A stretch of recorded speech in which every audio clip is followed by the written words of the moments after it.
In January 1965, Malcolm X sat down on Canadian television. Calm, measured, no anger in his voice. He had just come back from Mecca, a changed man, and he carried a new idea that reframed the entire struggle.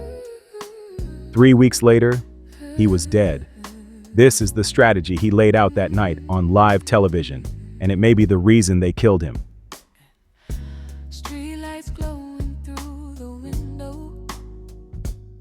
I'm Malik, and this is Cypher with Malik, where we break down the Black American history they left out of your textbook.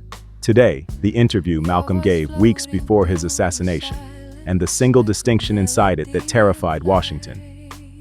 Understand this first. The man on that broadcast was not the Nation of Islam Malcolm. He had broken with Elijah Muhammad. He had made the pilgrimage to Mecca, and he had come home thinking past America entirely.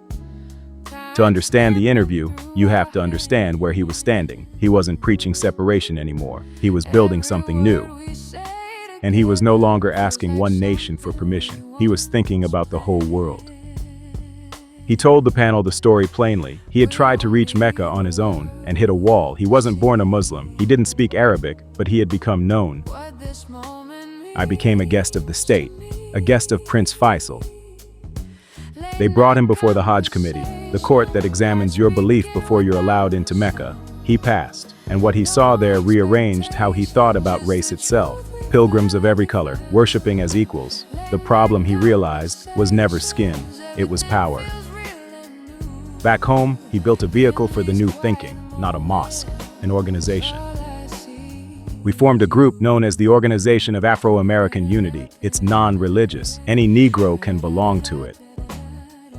The goal, in his own words, was to guarantee respect and recognition of the 22 million Black Americans as human beings. He was widening the door, not narrowing it.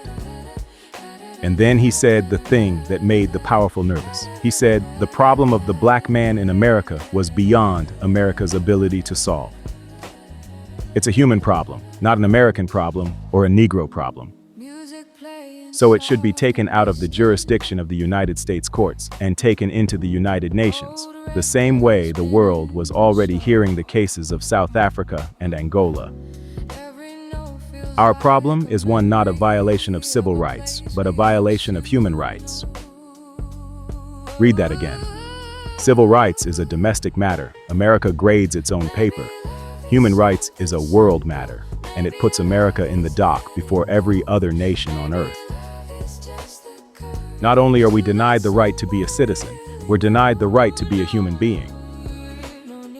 The host thanked him for his sincerity and closed the show, polite television. But Malcolm had just handed the movement a strategy that did not depend on America's goodwill.